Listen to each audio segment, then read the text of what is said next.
사도행전 20장 32절입니다. 지금 내가 너희를 주와 및 그 은혜의 말씀께 부탁하노니 그 말씀이 너희를 능히 든든히 세우사 거룩해 하심을 입은 모든 자 가운데 기업이 있게 하시리라.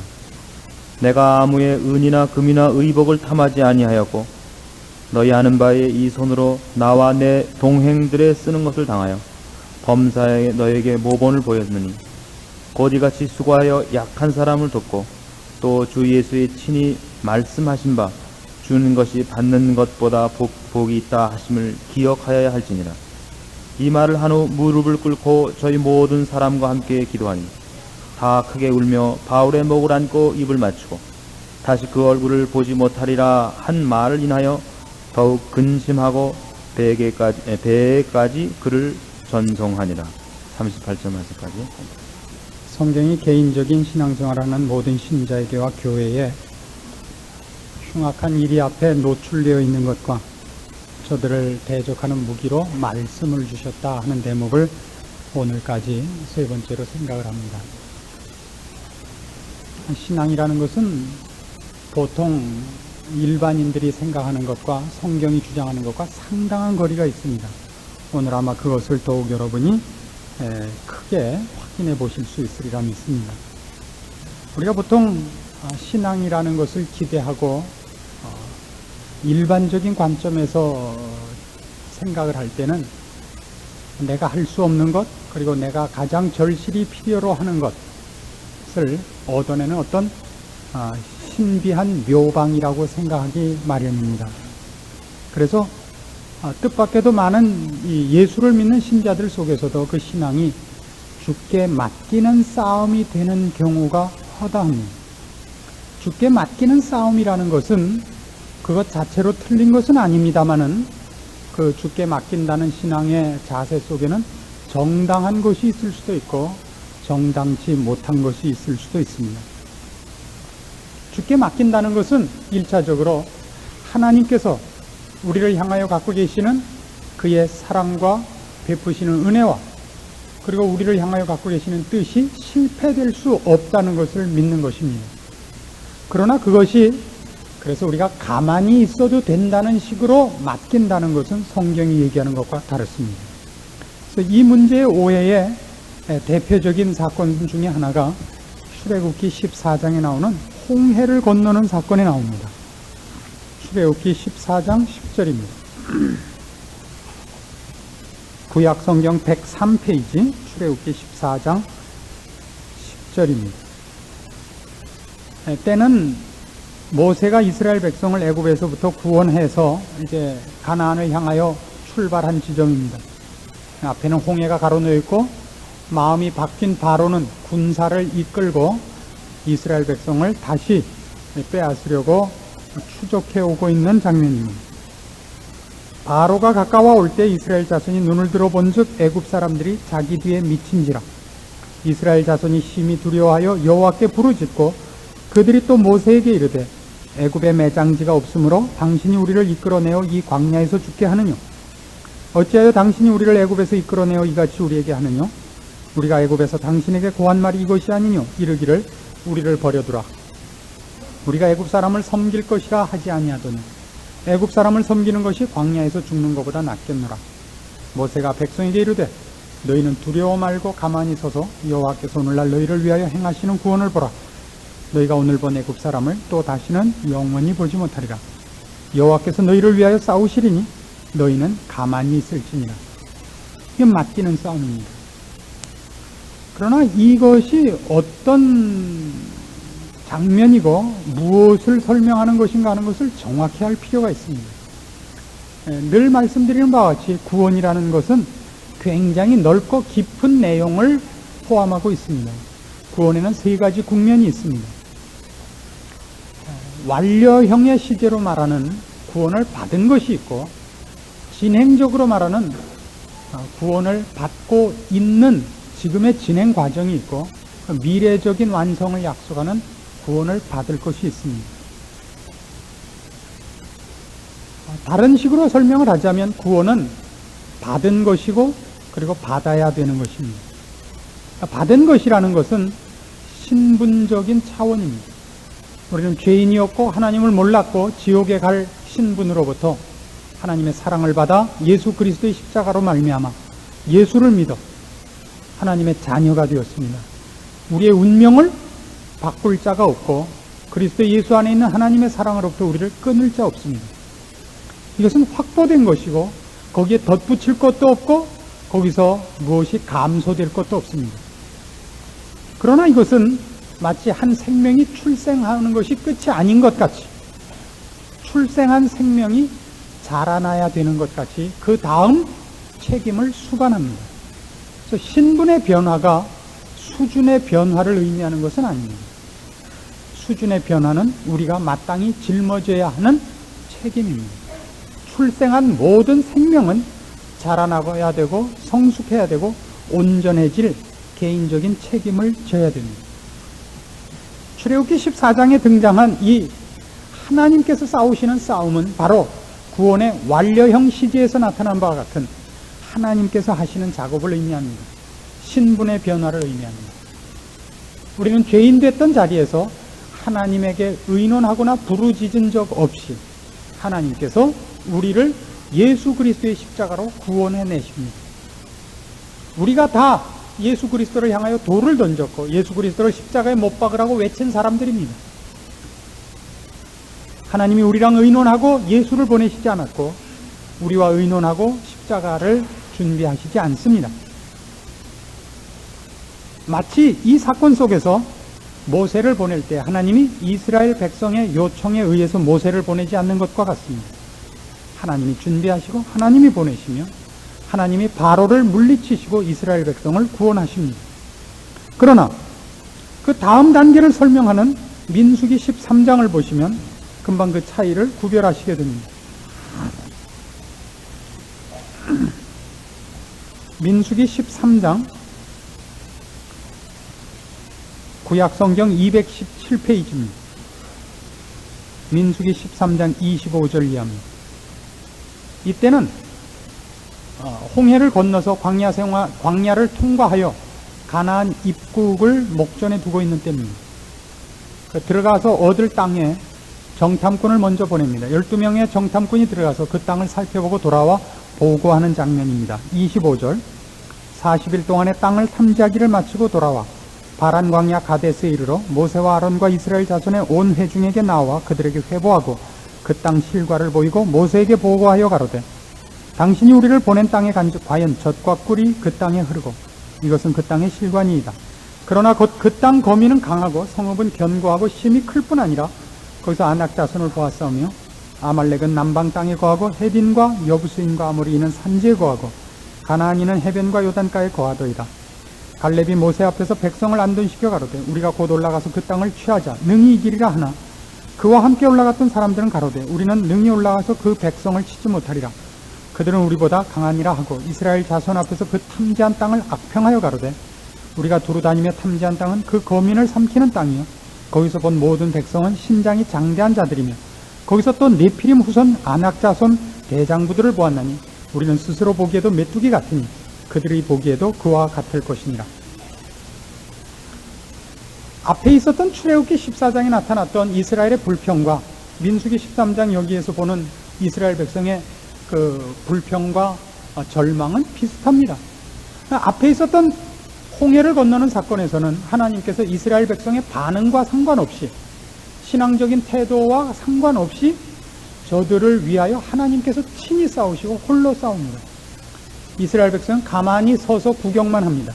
그러나 이 가나안 입국하는 이 싸움에서는 이스라엘 백성이 거부하면 이것은 이루어지지 않습니다. 그래서 이 이스라엘 백성들의 거부 때문에 이스라엘 백성은 이 신앙적인 그 실천에 옮기지 못한 죄로 40년 동안 광야를 유리하다가 다 죽습니다. 그리고 그 후손들만이 가나안 땅에 들어가게 됩니다. 말하자면 신앙에서 맡긴다라는 것이 무엇을 의미하느냐 하는 걸 정확히 알고 있어야 됩니다. 맡긴다는 것은 결단코 우리의 성장과 우리의 완성을 하나님이 대신해 주는 것을 의미하지 않습니다. 좀 더 우리가 살펴보자면 이런 성경 구절들을 여러분 유념할 필요가 있죠. 마태복음 11장 28절 봅시다. 여러분들이 좋아하는 성경 구절 중에 하나입니다만은 마태복음 11장 28절입니다.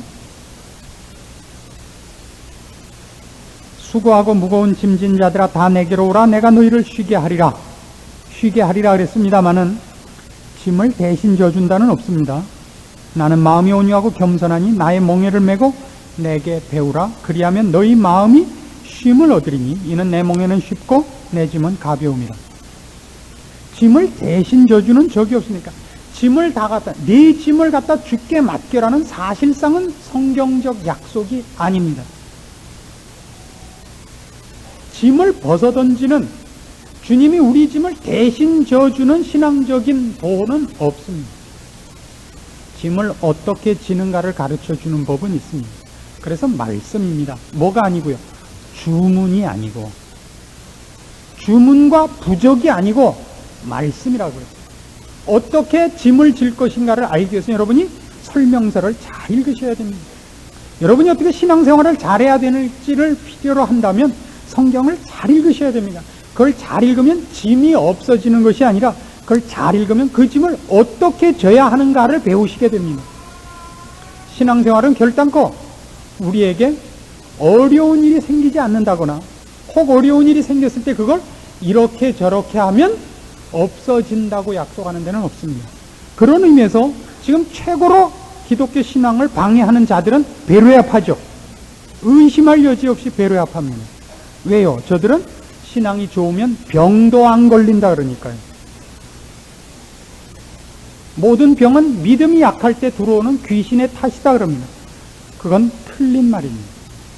성경에는 그런 약속이 없습니다. 그러나 왜 그것이 여러분들에게 설득력을 가지죠? 여러분들이 그런 기대를 하고 있기 때문입니다. 내가 믿음이 좋고 신앙이 좋으면 어려운 일이 생기지 않을 거라고 기대하고 있는데 그 성경에 없습니다.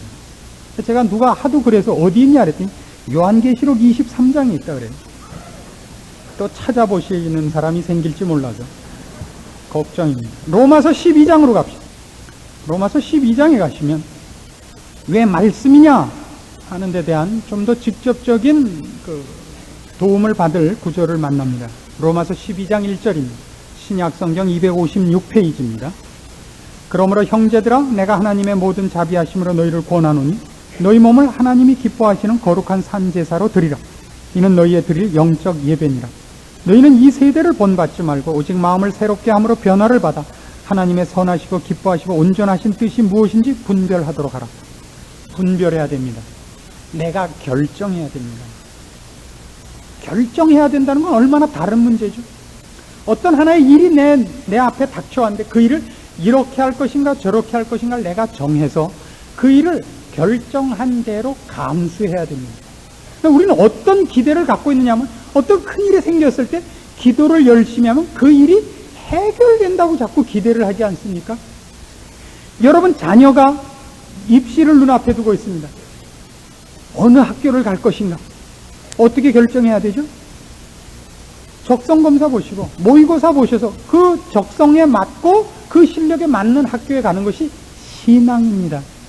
그걸 기도를 했더니 걱정 마라. 네가 보내고 싶은 가장 원하는 데 보내라. 내가 답안지를 보여주겠다. 이런 것은 없다고요. 기도란 그런 내가 당한 일을 해결해 주는 묘책이 아니라고요. 여기서 가장 중요한 것이 뭐냐 하면 즉 신앙이란 것은 나의 인격과 나의 성숙을 요구하고 있다는 사실입니다. 생명의 완성을 요구하고 있지 일을 해결하는 비법이 아니라는 사실입니다.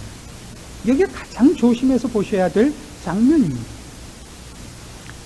그 신앙이라는 것을 믿음이라는 말도 그렇고 기도라는 말도 그렇고 성경을 읽는 것도 그렇습니다. 이것이 여러분에게 잘못하면 일종의 주문적인 주술적 행위가 될 수 있습니다.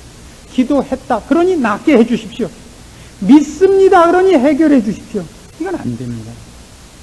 그 문제를 어떻게 해결해야 되느냐, 그 문제를 어떻게 내가 감당해야 되느냐가 아니라 기도했고 성경 받고 믿음을 바치 오니 문제를 없이 해주십시오라는 것은 안 됩니다. 마치 이것과 같습니다. 100억이 생기는 것과 100억을 버는 것은 어떤 차이가 있습니까? 중에 100억이라는 현금이 똑같이 있기는 마찬가지입니다만 그건 아주 다른 차이가 있습니다. 100억이 생긴 사람은 그 100억이 없어지면 꽝입니다. 100억을 번 사람은 100억이 하나의 열매지 100억을 벌어낸 본인은 그 나무가 얼마나 큰 건지 모릅니다.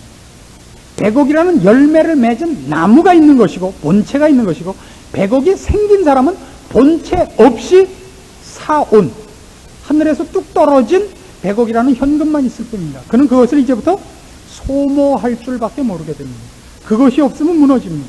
100억을 번 사람은 100억이 문제가 아닙니다. 그건 또 벌면 됩니다. 그렇죠? 우리의 신앙에서 가장 소중한 것이 뭐냐 그러면 이런 100억이 생기는 자가 아니라 100억을 벌어낼 수 있는 자가 되어야 됩니다.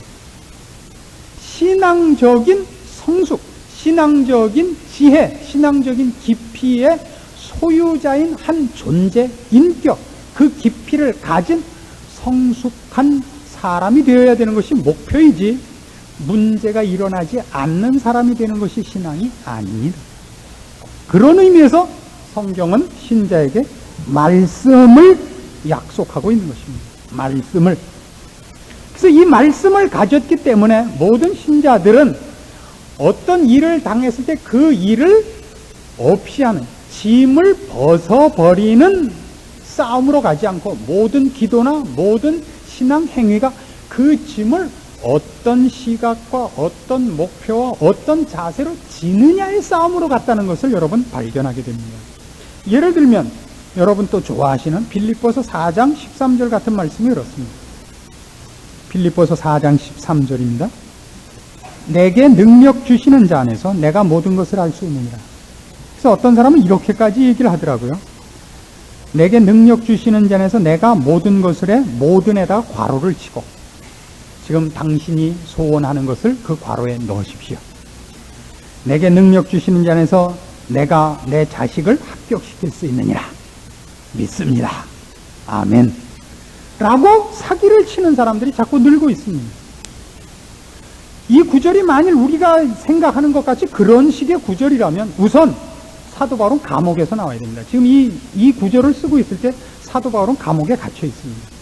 그리고 헐벗고 굶주린 삶을 살아왔고 매를 수없이 맞았고 돌로 맞고 3번이나 파선당했고 동족에게만 위험을 당한 것이 아니라 이방인에게도 위험을 당하고 광주리 타고 도망가고 그리고 몸에 사단의 가시가 있고 별의별 고생을 다한 사람입니다. 그러나 그가 내게 능력 주시는 자에서 내가 모든 것을 할 수 있다는 이 구절을 쓰는 그런 실력으로 그에게 일어난 모든 일을 모면하는 데 쓴 적이 없습니다. 그럼 그 일을 감당하는 데 쓰고 있습니다. 그런 일들 그 앞에 있는 것 보십시오. 11절 내가 궁핍함으로 말하는 것이 아니라 어떠한 형편에든지 내가 자족하기를 배웠노니 내가 비천에 처할 줄도 알고 풍부에 처할 줄도 알아. 모든 일에 배부르며 배고픔과 풍부와 궁핍에도 일체의 비결을 배웠노라. 그런 세상이 유혹하고 공갈하는 것에 흔들리지 않고 자기가 가야 될 길을 가는 실력으로 쓰고 있다는 것을 배우셔야 됩니다. 그래서 말씀입니다. 그래서 말씀입니다. 신자는 짐이 없어지는 자가 아니라 싸울 싸움이 있는 자요. 그에게 짐이 있는 자입니다. 짐도 이런 짐이 있는 자입니다. 자기를 죽이는 싸움을 해야 되는 십자가의 짐을 질 줄 아는 자여야 됩니다. 이것이 신앙의 길입니다. 그래서 신자에게는 다른 어떤 능력보다도 말씀이 우선하는 겁니다. 내가 어떻게 살아야 되는가? 어떻게 인생을 가야 되는가? 만일 이 말씀이 하나의 주문이요, 내가 필요로 하는 것을 해결해내는 부족이라면 우리에겐 싸움이라는 것이 있을 수 없습니다. 신앙생활이란 결국 누가 더 많이 기도해서 누가 더 많이 의도냈느냐의 싸움이지, 갈등이 있고 시행착오가 있고 그래서 고민이 있고 밤 못 자는 잠이 있고 눈물로 침상을 띄우는 일들은 없게 되는 것 아니겠습니까? 그러나 성경은 이런 싸움이 있다고 얘기합니다. 디모데후서 4장으로 갑니다. 사도 바울의 예를 하나 더 드십시오. 신약성경 346페이지 디모데후서 4장입니다. 6절 말씀은 관제와 같이 벌써 내가 부음이 되고 나의 떠날 기약이 가까웠도다. 내가 선한 싸움을 싸우고 나의 달려갈 길을 마치고 믿음을 지켰으니 이제 후로는 나를 위하여 의의 면류관이 예비되었으므로 주 곧 의로우신 재판장이 그날에 내게 주실 것이니 내게만 아니라 주의 나타나심을 사모하는 모든 자에게니라. 달려갈 길, 싸워야 할 싸움이 있습니다. 이것이 신앙의 길입니다. 여러분, 혹시 예수 믿으면 만사형통할 줄 알았다라고 생각하시는 분이 있으면 딴 데를 가보셔야 됩니다. 오히려 이런 데가 어쨌든 세상을 사는 데는 낫습니다. 이거 무슨 부적 써주고 점 쳐주는 데가 낫습니다. 무슨 동쪽으로 가면 오늘 귀인을 만나실 겁니다. 이쪽이 낫지. 예수 믿는 사람은 언제나 이거예요. 당신이 어디로 가도 좋지만 십자가를 꼭 지고 가시오. 이것밖에는 얘기해 주는 것이 없습니다. 오늘 제가 어디로 가야 잘 될까요? 그건 알지 못하지만 오늘 어디를 가든지 오른편 뺨을 맞거든 왼편 뺨도 되시오. 사실은 교회는 이것밖에 가르치지 않습니다.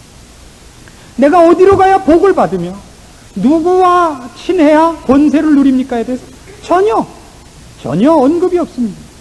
당신은 세상에 있는 권세자들보다 주님을 먼저 사귀시오.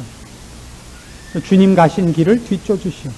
세상에서 여러분이 환난을 당하고 오해를 받는 것을 기쁨으로 감수하시오. 이것밖에 가르치지 않습니다. 그것 외의 것을 가르치는 데가 있다면 그건 사기꾼입니다. 요한계시록 23장부터 30몇 장까지 가르치는 데죠. 저희가 보는 성경에는 없습니다. 오늘 우리가 본 본문에도 이 말씀을 주고 있는 이 장면에서 사도 바울의 태도를 보시면 금방 이 일관된 사상을 읽을 수 있습니다. 내가 왜 너희를 말씀에 부탁할 수밖에 없느냐 하는 것이 사도 바울의 지금까지의 선교 여행에서 그대로 드러나고 있습니다. 사도행전 20장 17절부터 다시 봅시다. 사도행전 20장 17절입니다. 바울이 밀레도에서 사람을 에베소로 보내어 교회 장로들을 청하니 오매 저희에게 말하되 아시아에 들어온 첫날부터 지금까지 내가 항상 너희 가운데서 어떻게 행한 것을 너희도 아는 바니 곧 모든 겸손과 눈물이며 유대인의 간계를 인하여 당한 시험을 참고 주를 섬긴 것과 유익한 것은 무엇이든지 공중 앞에서나 각 집에서나 꺼림이 없이 너희에게 전하여 가르친 것이라 그래요. 잘 보세요. 거기 왜 겸손이 있고 눈물이 있어야 되죠? 만일 말씀이 일종의 주문이라면, 믿음이라는 것이 묘방이라면 그럼 무슨 눈물과 겸손이 필요합니까? 마술사들이 마술할 때 여러분 겸손 떠는 거 보셨습니까? 울면서 하는 거 봤어요? 자기가 이제부터 나타낼, 그래서 관중들이 모두 놀랄 결과들 때문에 앞에서 마음껏 교만을 준비하고 있는 걸 보시죠. 그리고 짠 하고 이제 손 안에서 토끼를, 손 안에서 돈을 만들어낼 거 아닙니까? 그렇죠. 이제부터 나타낼 결과에 대해서 그가 자랑할 준비를 하고 있습니다. 만일 신앙이라는 것이, 믿음이라는 것이, 기도라는 것이, 말씀이라는 것이 우리가 필요로 하는 것을 만들어내는 어떤 신비한 묘책이라면 거기 왜 눈물과 갈등과 한숨과 잠 못 이루는 밤과 겸손이 있어야 되느냐 이거예요. 유대인의 간계를 당해야 되고 꺼리낌 없이 했다라는 말이 왜 등장을 해야 돼요? 꺼리낌 없다는 말. 여기서 꺼리낌 없이 했다는 것은 위협과 오해를 감수하고라는 말이 있는 것 아닙니까? 31절에 가셔도 이렇게 합니다. 그러므로 너희가 일깨어 내가 3년이나 밤낮 쉬지 않고 눈물로 각 사람을 훈계했다는 것을 기억해야 됩니다. 눈물로. 왜죠? 사도 바울이 전하는 말을 받는 사람들이 척 알아듣지를 못해요. 그게 하나의 주술적 행위라면 그가 전한 말이 이렇게 상대방 마음을 후벼 파고 들어가서 상대방을 금방금방 변화시켜야 될 거 아니에요? 그렇게 안 됩니다. 우리가 전하는 이 말들이 아무리 옳고 아무리 권세 있는 말이고 아무리 좋은 말이라도 그것을 받아들이는 사람이 수긍할 때까지 이 말씀은 기다리고 여러 번 설득을 합니다. 척하면 알아듣지 않습니다. 34절 보십시오. 너희 아는 바에 이 손으로 나와 내 동행들에 쓰는 것을 당하여 범사에 너희에게 모본을 보이노니 곧 이같이 수고하여 약한 사람들을 돕고 또 주 예수의 친히 말씀하신 바 주는 것이 받는 것보다 복이 있다 하심을 기억하여야 할지니라. 친히 수고하면서 이 싸움들을 해나갑니다. 그리고 기도해요. 이 말을 한 후 무릎을 꿇고 저희 모든 사람과 함께 기도합니다. 이 기도에 뭐가 없죠? 이 기도의 내용 중에 내가 가서 당할 일을 없이 해 주십시오라든가 내가 떠나고 남아있는 이 교회에 흉악한 이리가 들어오지 말게 해주십시오가 이 기도의 내용 속에 안 들어간단 말입니다. 신앙이 뭡니까? 신앙이라는 100억을 버는 자가 되는 겁니다. 100억이 생기는 것이 아닙니다. 여러분은 애써서 신앙생활 하셔야 되고 열심히 그렇게 되는 나를 위하여 그 과정들을 하나도 빠짐없이 하나씩 배우시고 그 과정에서 필요한 모든 것들을 습득하셔서 그 단계들을 거쳐 완성의 자리에 가야 됩니다. 그래서 가장 중요한 말씀을 통하여 우리가 확인할 교회의 말씀과 신작의 말씀을 무기로 준 성경이 주장하는 바 내용의 가장 중요한 것은 결국 이것이 됩니다. 그것이 무엇이든지 신자에게서 성실한 삶의 과정을 뺏는 것은 다 틀린 겁니다. 성실한 삶의 과정을 없이 만드는 것. 대표적인 것 이런 것이 있을 수 있습니다. 그것 자체는 잘못이 아닌데 삶의 과정을, 성실한 삶의 과정을 뺏을 수 있는 것. 기적.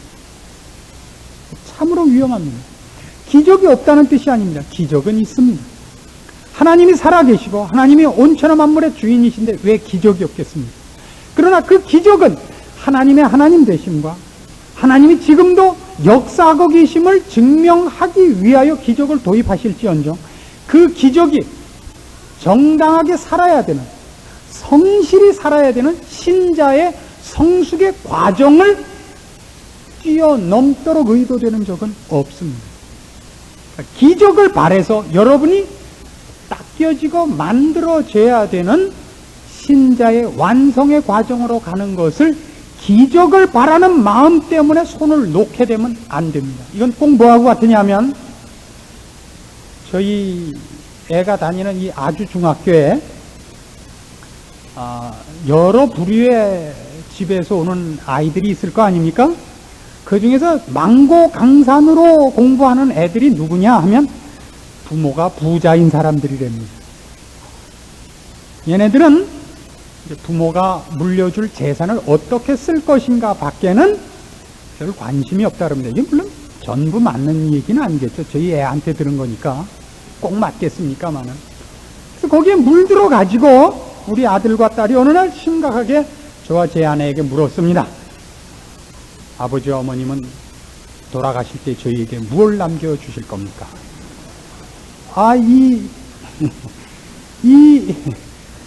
이 나쁜 놈들이 있어요, 그래. 그날 아야고 자야고 지를 틈도 없이 맞았죠. 뭘 남겨줘요, 남겨주기.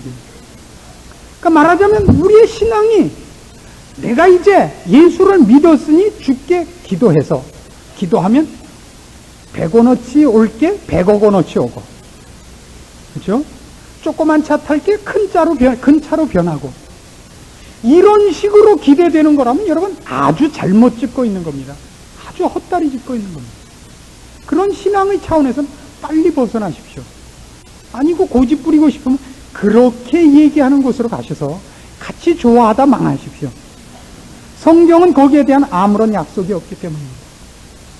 성경은 분명히 우리에게 성실히 이 과정을 살아갈 것을 요구합니다. 갈라디아서 6장으로 가보시겠습니다. 제가 제일 좋아하는 성경 구절 중에 하나입니다. 갈라디아서 6장 7절입니다. 신약 성경 309페이지입니다. 여러분들도 좋아할 필요는 없습니다만 저는 좋아합니다. 6장 7절입니다. 스스로 속이지 말라. 하나님은 만홀히 여김을 받지 아니하시나니 사람이 무엇으로 심든지 그대로 거두리라. 자기의 육체를 위하여 심는 자는 육체로부터 썩어진 것을 거두고 성령을 위하여 심는 자는 성령으로부터 영생을 거두리라. 거두려면 심으셔야 됩니다. 하나님 앞에서 칭찬받고 싶으면 경건을 연습하십시오. 경건의 결과를 달라 그러지 마십시오. 경건을 연습하십시오. 훈련하지 않고 애쓰지 않고 연습하지 않고 결과를 바라는 것은 다 거짓말입니다.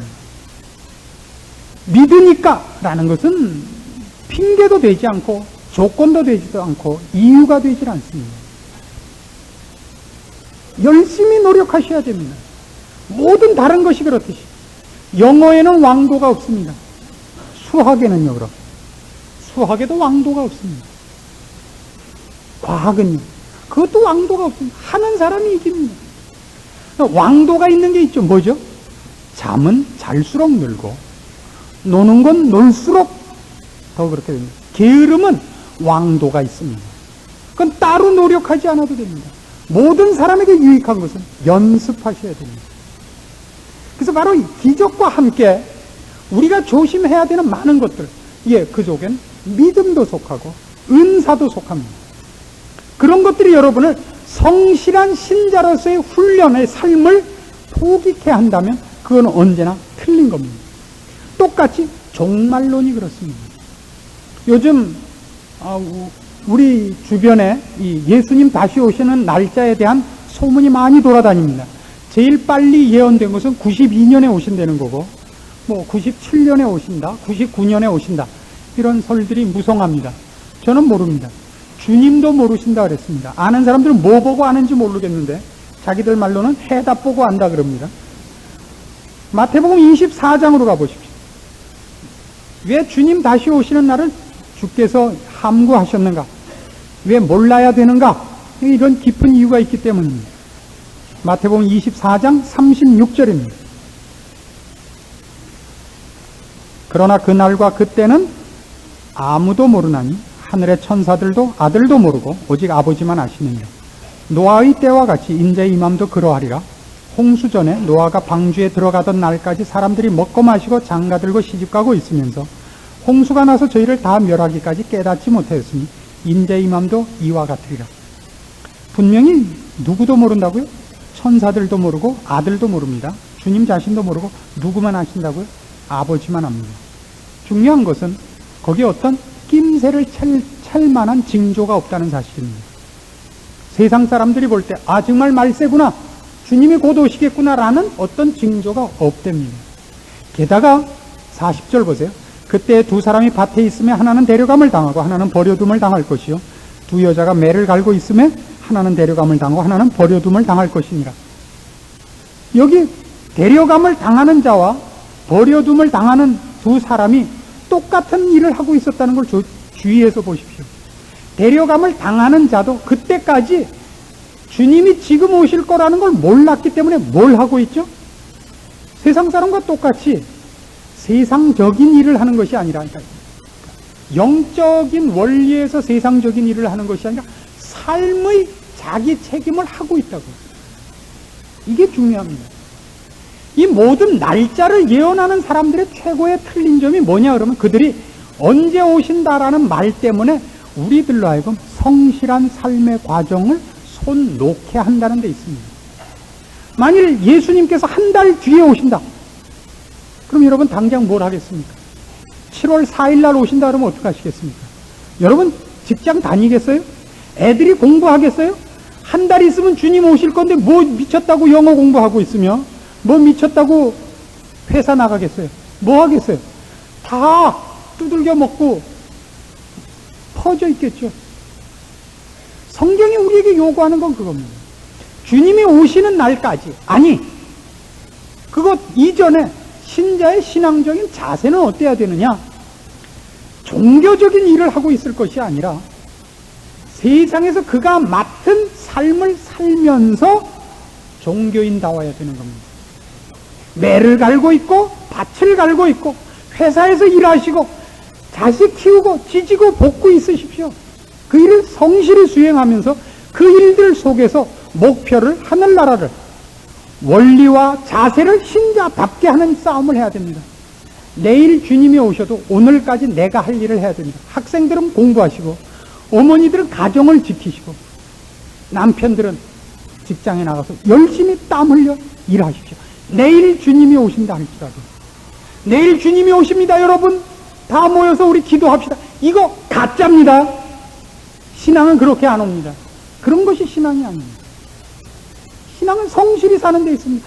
성실히 산다는 건 뭐냐면 신자가 된 것을 몸으로 표현하는 겁니다.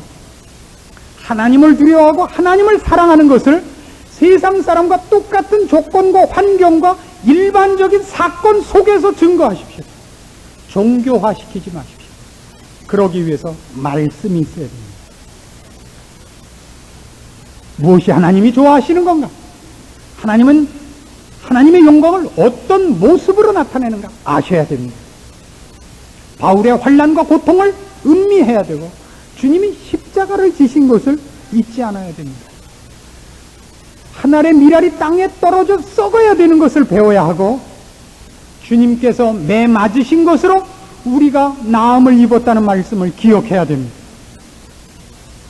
옳고 그른 것을 따지는 것이 전부가 아니라 악을 선으로 갚아야 된다는 것을 배워야 하며 7번 정도 용서가 아니라 70번씩 7번 용서하는 법과 아버지여 저들을 사하소서 저들이 자기가 하는 일을 알지 못하나이다를 배워야 됩니다. 이것이 신앙입니다. 그래서 말씀입니다. 여러분의 신앙 행위가 그것을 해나요 짐을 벗는 것, 성실함을 외면하고 일확천금을 노리는 사행심으로 가득 차는 대로 들어가지 않도록 조심하십시오. 말씀이 여러분을 권면하여 여러분이 100억을 버는 사람, 경건을 연습하는 사람, 주를 닮는 사람, 그리스도의 장성한 분량의 자리에 여러분 자신이 만들어져서 가는 사람이 되는 싸움을 하기로 결심하셔야 됩니다. 여기 가자 저기 가자 춤춰서 쫓아다니지 마십시오. 이번에 모모 목사님 오셔갖고 안수하는데 까무러친 일들이 많습니다. 근데 처음에 가서 안 까무러치면 돌아와서 다시 줄 서서 또 가서 받고 3번이나 했는데도 까무러치지 않아서 나는 아닌가 보다. 그리고 밤새워 울은 사람이 있습니다. 뭘 울어요? 거기 갈 시간 있으면 집에 앉아서 만화책이나 빌려다 보지. 아무 쓸데없습니다. 누가 능력을 행하고 누가 어떤 하나님의 힘을 나타낸 것 저는 환영합니다. 환영합니다. 그것이 여러분의 성실한 신앙생활을 대치하는 것으로는 생각하지 마십시오. 어느 날 들어가서 울고불고 통성 기도하면 한 달치쯤이 된 것으로 생각하지 마십시오. 아무리 한 끼를 배 터지게 먹어도 옆구리가 삐지게 먹어도 2끼가 되지 않습니다. 그렇죠? 그렇죠? 신앙행위, 신앙적인 성장도 아무리 한 번에 많이 먹어도 2끼가 되지 않습니다. 그건 언제나 한 끼입니다. 배부른 한 끼입니다. 여러분의 신앙생활이 성경에 맞아야 됩니다. 나중에 주님 앞에서 난 너 모른다라는 뜻밖의 선언을 듣지 마십시오. 물론 그렇게 되진 않습니다만은 부끄러운 구원이 되지 않도록 조심하시고 이 믿는 자들마저도 유혹하려는 이 말세에 나타난 많은 시험과 유혹 속에서 여러분의 신앙을 든든히 지키시고 그리고 살찌워야 된다는 책임을 놓지 마십시오. 살찌워야 된다는 것을 기도하십시오. 하나님 아버지의 은혜를 감사합니다. 우리를 하나님의 자녀 되게 하시고 그리고 말씀을 주셨습니다. 말씀을 상고하고 기억하고 또 실천하여 주를 닮게 하시고 주님 기뻐하시는 길을 걷게 하시고 매일매일 충성되이 하루하루를 열심히 살게 하여 주시옵소서. 하루의 삶을 포기하고 한 번 기도하고 한 번 믿는다 그러고 한 번 어떻게 해서 이 준비하지 않은 것들을 한꺼번에 몰아쳐서 만회하려는 사행심을 버리게 하시옵소서.